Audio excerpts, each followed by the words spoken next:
स्वागत है आपका। ब्रेक के बाद आप देख रहे हैं स्वदेश विशेष। मैं हूं आपके साथ प्रशांत पांडे। माइक्रोसॉफ्ट के सीईओ सत्य नडेला ने प्रधानमंत्री नरेंद्र मोदी से मुलाकात की।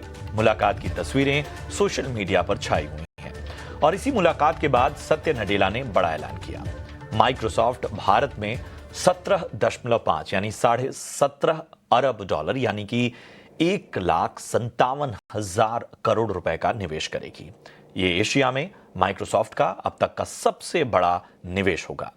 इस निवेश से भारत के AI market, infrastructure, data centre और स्किल ट्रेनिंग को बड़ी मजबूती मिलेगी।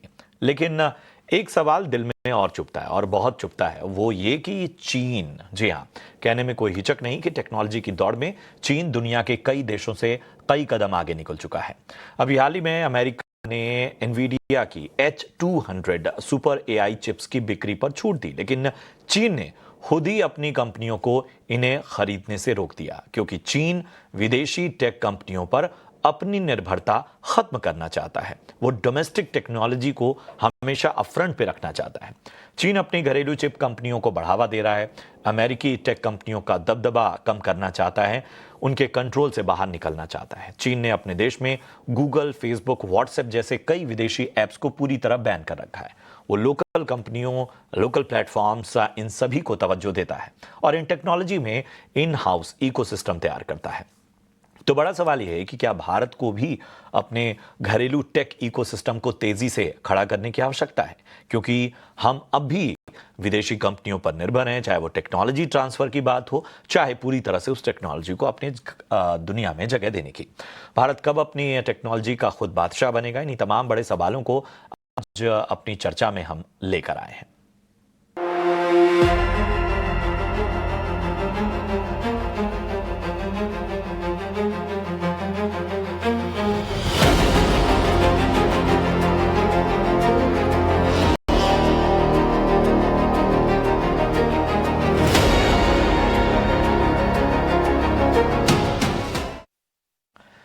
चलिए, तो चर्चा को आगे बढ़ाएंगे और इसके हर पहलू को समझने की कोशिश करेंगे। हमारे साथ आज जाने माने टेक एक्सपर्ट मानस तिवारी मेरी चर्चा में शामिल हो रहे हैं। मानस, बहुत बहुत स्वागत आपका। और हमारे साथ जुड़ रहे हैं doctor Srinivas Padmanabhani, AI expert. Thank you so much doctor Padmanabh आपका। तो जिस कंसर्न और जिस ऑप्टिमिज्म, मैं ये दोनों शब्दों का एक साथ इस्तेमाल करूंगा, क्योंकि मेरा मानना है कि जब चिंता उभरती है तो ही शायद मंथन से अमृत निकलता है। एक तरफ यूएस की दिग्गज टेक कंपनियां भारत पर बुलिश हैं, आर्टिफिशियल इंटेलिजेंस का हब बनाना चाहती हैं, उनके निवेश का जो दायरा है वो लगातार बढ़ रहा है। दूसरी तरफ मैंने उदाहरण दिया चीन का। चीन तमाम ईज आउट के बावजूद अमेरिका की टेक्नोलॉजी, अमेरिका की तमाम डिस्काउंटेड टेक्नोलॉजी, उनको स्पेस देने की बजाय डोमेस्टिक जो उसकी टेक्नोलॉजी है, डोमेस्टिक जो प्लेटफॉर्म्स है, उनको कहीं ना कहीं अपफ्रंट पे लाकर खड़ा कर रहा है और उसे फर्क नहीं पड़ रहा है, और उसने ये कई वर्षों से किया हुआ है। इन सब के बावजूद क्या अभी जब हम बात करते हैं मुकाबले की या आर्टिफिशियल इंटेलिजेंस की, जो हम ये मान के चल रहे हैं कि अभी इवॉल्विंग स्टेज में, अभी पता नहीं कौन कौन से रंग एआई में देखने को मिलेंगे, तो क्या हमारा अप्रोच अभी के लिए ये बेहतर है, या आपको लगता है कि शायद साइमल्टेनियसली एक समानांतर जो सिस्टम है वो हमें भी अपने एआई इकोसिस्टम के हिसाब से या अपनी टेक्नोलॉजी इकोसिस्टम के हिसाब से अब एग्रेशन दिखाना होगा? देखिए, एक बात है कि जो हिस्ट्री देखेंगे इंडिया के आईटी रिवॉल्यूशन में और इंडिया के गवर्नमेंट में यूज़ ऑफ टेक्नोलॉजी में काफ़ी मल्टीनेशनल्स का योगदान रहा है। आप अभी देखिए, ई गवर्नेंस इनिशिएटिव्स जितने हैं, उसमें काफ़ी मल्टीनेशनल्स भाग लेते हैं, अपने देसी कंपनी में भाग लेते हैं। वैसे ही एआई में भी अभी ऐसा है कि जो देसी टेक्नोलॉजी है, वो भी बढ़ावा मिल रहा है और विदेशी जो टेक्नोलॉजी आ रही हैं, उनको भी अभी धीरे-धीरे इन इन्वेस्टमेंट के द्वारा ऐसा पुश किया जाएगा कि उनको डेटा सेंटर लोकल करना पड़ेगा, डेटा इंडिया में रखना पड़ेगा और उनको योगदान देना पड़ेगा अपने सोवरेन एआई मॉडल से।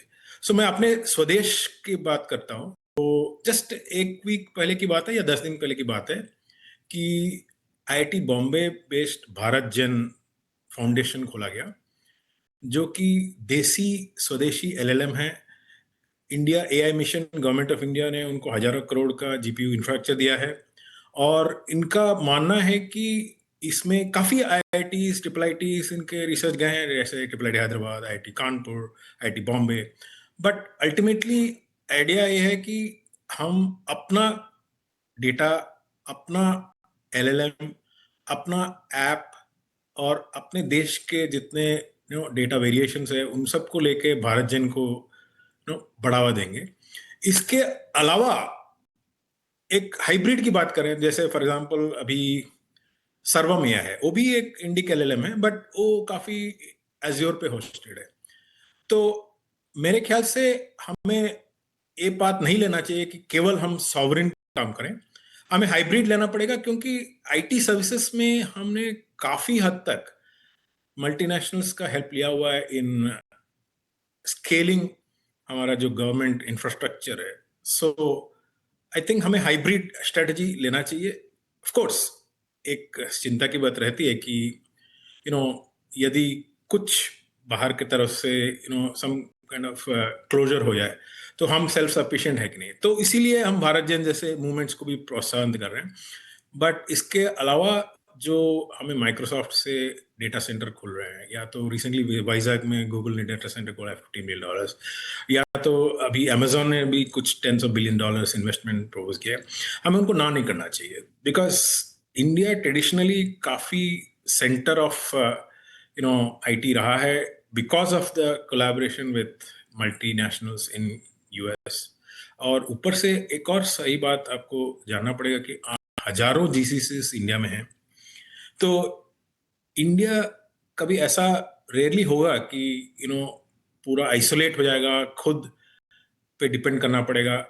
वो सिचुएशन मेरे को नजर नहीं आता है। तो इसलिए हाइब्रिड स्ट्रेटजी चलेगा, but at the same time हमें नकारात्मक स्ट्रेटजी नहीं लेना चाहिए कि हम अमेरिका पे डिपेंड नहीं करेंगे या खुद पूरा बनाएंगे, क्योंकि उसमें काफी साल लग जाते हैं। अभी भी जो हमने चिप्स बनाने शुरू किए हैं सेमीकंडक्टर इंडिया में, वो एआई चिप्स के लेवल पे जाने के लिए हमको अभी 10-20 साल लगेंगे। तो उतना देर में तो एआई कहाँ पहुंच गया होगा, तो वो चीज गलत है। तो इसीलिए हमको हाइब्रिड स्ट्रेटजी लेना पड़ेगा। बिल्कुल, ये मेरी राय है। बिल्कुल, बिल्कुल। और आपने वैलिड पॉइंट उठाया कि शायद मतलब ये रफ्तार जो है वो कंप्यूटर वाले इवोल्यूशन की भी रफ्तार नहीं है, जिसमें थोड़ा थोड़ा समय मिलता था। हर जनरेशन के साथ कंप्यूटर इवॉल्व होते थे। यहाँ तो हर सेकंड के साथ एआई के नए तेवर देखने को मिल रहे हैं। तो शायद हमें दिग्गजों का साथ बहुत ज़रूरी है, हमें ज़रूरत है ऐसी दिग्गज कंपनियों के साथ की। मानस, मैं आपके पास आऊँगा।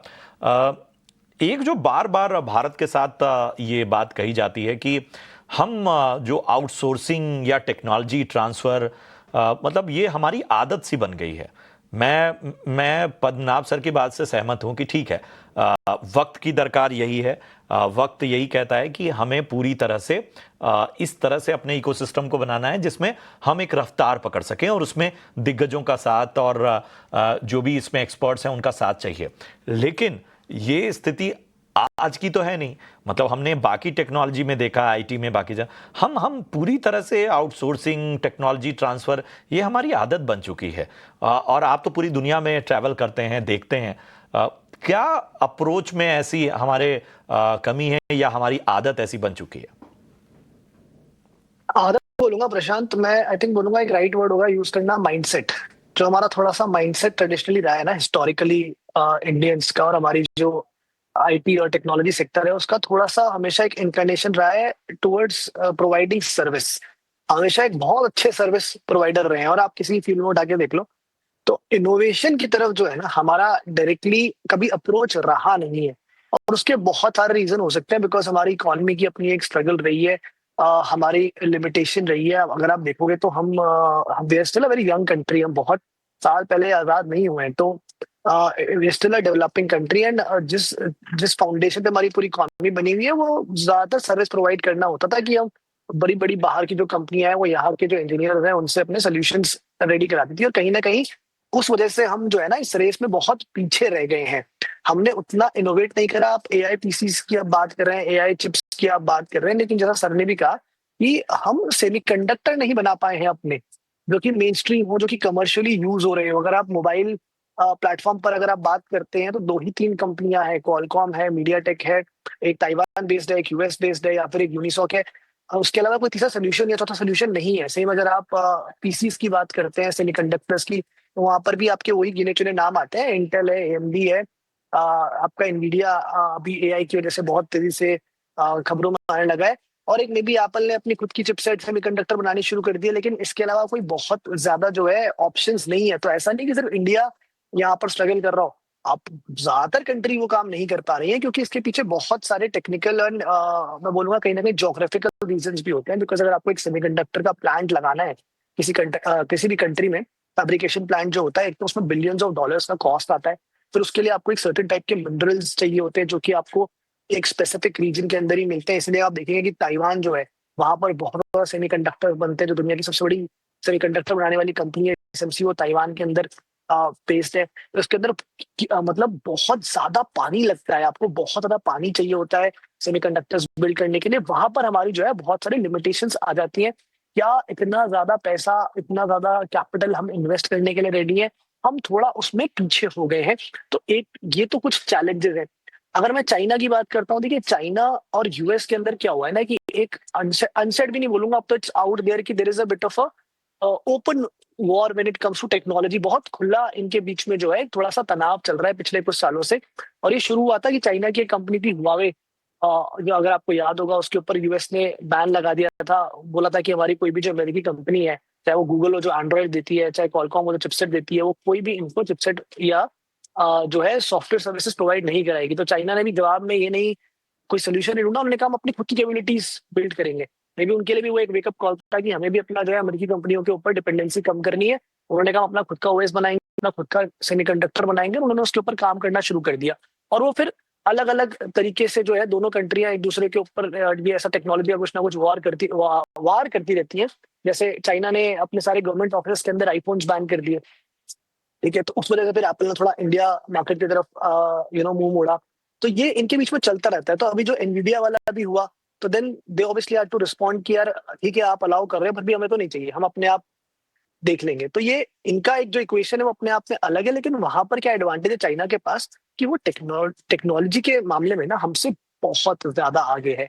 वहां पर जिस लेवल पर कैपेबिलिटीज बिल्ड हो चुकी हैं ओवर द इयर्स, वो आज की डेट में ये बिल्कुल रिस्क ले वही सकता है। इसी वो इसी इसी यही मेरी चिंता है कि क्या हम मतलब अगर हम ठीक है किसी टेक्नोलॉजी में अगर कोई देश बहुत आगे निकल गया तो हमने हमने क्यों नहीं शुरुआत की, या हम अभी भी क्यों इस मामले में बैठे रहते हैं, और उसमें बड़ी चिंताएं होती हैं आरएनडी को लेकर भी। इस बीच मैं परिचय करा दूं, हमारे साथ अनुष्का सक्सेना जुड़ चुकी हैं, staff research analyst. Anushka, thank you so much अपना कीमती समय देने के लिए। और मेरा सबसे बड़ा जो कंसर्न है वो ये है कि अगर हम भारत को देखें तो एक चीज सबसे इंपॉर्टेंट रही है और उसको लेकर बार बार प्रश्न उठते रहे हैं, वो ये कि चाहे सेमीकंडक्टर मैन्युफैक्चरिंग हो या आर्टिफिशियल इंटेलिजेंस के लिए जो एग्रेशन चाहिए, उसमें बहुत सारे एक्सपर्ट से जब मेरी बात होती है तो यही कहते हैं कि हम ना रिसर्च और डेवलपमेंट यानी आरएनडी पे ना बहुत मतलब हमारा जो रवैया है वो बड़ा उदासीन है। मतलब हम इसीलिए शायद टेक्नोलॉजी ट्रांसफ़र, हम इसीलिए शायद वो सबसे आसान रास्ते की तरफ ज़्यादा फोकस करते हैं। हमें ज़रा बताइए कि ग्राउंड रियलिटी क्या है आर्टिफिशियल इंटेलिजेंस को लेकर भारत का, जो भी मतलब ठीक है हमें दिग्गजों का साथ चाहिए, लेकिन भारत अपने स्तर पे क्या कुछ कर रहा है? जी, बहुत बहुत शुक्रिया इस सवाल के लिए और मुझे यहाँ बुलाने के लिए। देखिए, अभी चाइना पे डिस्कशन चल रहा था, टेक्नोलॉजिकल कंपटीशन पे डिस्कशन चल रहा था। और अगर हम भारत की पॉलिसी इस तरफ देखें तो अभी ज्यादातर फोकस, जैसा कि आपने खुद ही समझाया, आरएनडी पे नहीं है। पर आरएनडी की जरूरत, देखिए, दो तरह की आरएनडी होती है, एक बेसिक और एक एडवांस्ड। और बेसिक रिसर्च किसी भी डोमेन का सबसे फंडामेंटल कॉन्सेप्चुअल रिसर्च होता है, जिसको पहले क्लियर और क्लैरिफाई करने के बाद ही हम एडवांस्ड रिसर्च और एप्लीकेशंस की तरफ बढ़ सकते हैं। और इसी एडवांस्ड रिसर्च और एप्लीकेशन का यूज फिर सेमीकंडक्टर, लिथोग्राफी या फिर एआई डेटा प्रोसेसिंग, जीपीयूज वगैरह में इस्तेमाल होता है। और इन दोनों ही बेसिक और एडवांस में इस समय इंडिया का सबसे ज्यादा फोकस नहीं है। इनफैक्ट फोकस मैन्युफैक्चरिंग को बढ़ोतरी में है, और मैन्युफैक्चरिंग की बढ़ोतरी बिना एक इकोसिस्टम के नहीं आएगी, क्योंकि जब मैन्युफैक्चरिंग ज्यादा होती है किसी भी टेक्नोलॉजिकल प्रोडक्ट की, तो इवेंचुअली उसके लिए एक मार्केट भी क्रिएट करना पड़ता है, उसके लिए डिजाइन इकोसिस्टम भी एनेबल करना पड़ता है। अब जैसे इंडिया में क्या है कि एआई की दौड़ में हम बिल्कुल स्क्रैच से स्टार्ट कर रहे हैं ना। हमारे पास जीपीयूज प्रोड्यूस करने की कैपेबिलिटी है, जो कि जिसमें एआई ट्रेन होता है और रन होता है, ना हमारे पास डेटा सेंटर्स है जहां एआई की कंप्यूटिंग और प्रोसेसिंग होती है, एंड ना हमारे पास कोई एलएलएम है अभी इंडिजिनसली, जो कि शायद डीप सीक या चैट जीपीटी जैसे किसी एलएलएम के साथ तर पे खड़ा रहे। तो वो इकोसिस्टम जो है इस समय इंडिया में मिसिंग है, और वो इकोसिस्टम, बिल्कुल सही बात है कि आरएनडी से शुरू होता है, लेकिन मार्केट जब तक नहीं होगा इंडिया में, तब तक इकोनॉमिक इंसेंटिव नहीं होगा कि कोई भी चीज कमर्शियल स्केल पे बनाई जाए और उसमें उस तरह का इन्वेस्टमेंट हो पाए। तो यहाँ जो बिग डिफरेंस इंडिया और चाइना के बीच में है, वो है उस इकोसिस्टम के क्रिएशन। बिल्कुल, और ये सारी जो एस्पेक्ट्स हैं उनको कहीं ना कहीं अपने इस पहलू में देखना होगा। पद्मनाभ सर, हमें ये बताइए कि ख़ास तौर पे क्या हमें ये मानना होगा कि जो अप्रोच है, मतलब एक तरफ हम आत्मनिर्भरता की बात ज़रूर करते हैं, लेकिन चाहे डिफेंस हो चाहे कोई और सेक्टर, वहाँ पर यही अप्रोच नज़र आई है। अब आर्टिफिशियल इंटेलिजेंस में भी क्या आपको हमें ये मानना होगा कि आने वाले वक्त में जिनके पास सुपर चिप्स रहेंगी, मतलब वही डोमिनेट करेंगे, वही कंट्रोल करेंगे, या आपको लगता है कि इसमें साझेदारी से काम चलेगा? देखिए, अभी जैसे मैं कहना चाहूंगा कि भारतीय सरकार ने काफी इनिशिएटिव शुरू किया है इंडिया एआई मिशन के नाम से। इंडिया एआई मिशन ने एग्जैक्टली इस चीज को पहचाना है कि हमको अपना आत्मनिर्भर एक एलएलएम बनाना है। इसीलिए उन्होंने काफी कंपनियों को अपने भरोसे, मैंने गवर्नमेंट के भरोसे जीपीयू क्लस्टर प्रोवाइड किया है। जैसे अभी मैंने बता रहा था, भारत जन फाउंडेशन जो अभी शुरू हुआ है आईआईटी बॉम्बे, और उसके पहले काफी आईआईटी ट्रिपल आईटी के बदौलत, it is first indigenous you can say LLM which is supported by GPU bank. 1000 crore से ज्यादा मैंने गवर्नमेंट से काइंड ऑफ जीपीयू बैंक मिला हुआ है उनको। तो गवर्नमेंट भी चुप नहीं है। गवर्नमेंट अभी 5 डिफरेंट एरियाज में काम कर रही है। एक तो जीपीयू क्लस्टर बना रही है, and private plus academic institutions को एलएलएम्स पे सपोर्ट दे रही है। तो इंडिजिनस एलएलएम्स बन रही है, प्लस जो फॉरेन से फंड्स आ रहे हैं, जैसे माइक्रोसॉफ्ट का जो इन्वेस्टमेंट हुआ, गूगल का इन्वेस्टमेंट होगा डेटा सेंटर में, उनको वेलकम कर रही है। But at the same time उनको क्लियरली इंस्ट्रक्शन ये भी दिया जा रहा है कि उनको डेटा यहीं रखना पड़ेगा, डेटा सेंटर यहीं पे बनाना पड़ेगा, उनको सॉवरेन एलएलएम और सॉवरेन डेटा पे स्ट्रेस करना पड़ेगा। तो हमारे लिए यही बेहतर है कि हम पूरा आत्मनिर्भर ना, बल्कि प्रॉबेबली कॉम्बिनेशन करेंगे। कुछ आत्मनिर्भर आएगा, कुछ कॉम्बिनेशन ऑफ गूगल, माइक्रोसॉफ्ट जैसे, अमेजॉन जैसे दिग्गजों से कोलैबोरेशन करके करेंगे। बिकॉज चिप हमारे पास अभी तो नहीं है, और कुछ सालों तक भी एआई चिप बनेगा नहीं, कुछ साल लगेंगे। तो इसीलिए उस साल तक वेट करने के बदले यही बेटर स्ट्रेटजी है कि खुद बनाएं on may be Nvidia chip bank which government will support. तो आई थिंक पर कहना है कि अभी के हिसाब से जो हमारी नीड्स है और जो हमें जिस रफ्तार के साथ तालमेल बनाना है, उसके लिए यही तरीका सबसे मुफीद है, और उसके साथ साथ पैरेलली जितना हो रहा है सरकार कर रही है। लेकिन इन सब के बीच में मेरा एक कंसर्न है, और उस कंसर्न के साथ ही मानस मैं आपके पास आना चाहूंगा। इससे पहले भी जब भारत में कंपनियां आईं, तब ये कहा गया कि वो हमारे नियम कायदे, हमारे कंप्लायंसेस हमारे ग्रीवांस सारे कंसर्न को बहुत ध्यान में रखेंगी, हमारे पूरे सेंटिमेंट्स के साथ कहीं ना कहीं कारोबार को आगे बढ़ाएंगी। लेकिन हमारे पास शायद उदाहरण की कमी नहीं है, मतलब शायद फहरिस्त है और दिग्गज कंपनियों का नाम है उसमें, जिन्होंने कहीं ना कहीं नियम तोड़े हैं। कई बार ऐसा हुआ है कि सरकार बुलाती रही और उनकी ओर से रिप्रेजेंटेटिव पेश होने में ज़माने लग जाते थे। बहुत सारी चीज़ों का समाधान तो वो यूज़र लेवल पे भी नहीं देते हैं और कई बार वो अड़ भी जाते हैं, क्योंकि अब तो उनका विस्तार हो चुका है, उनका कारोबार चल रहा है, वो समझौता भी नहीं करते हैं। तो ये रिस्क भी तो है अगर हम डिपेंडेंसी बढ़ा रहे हैं तो।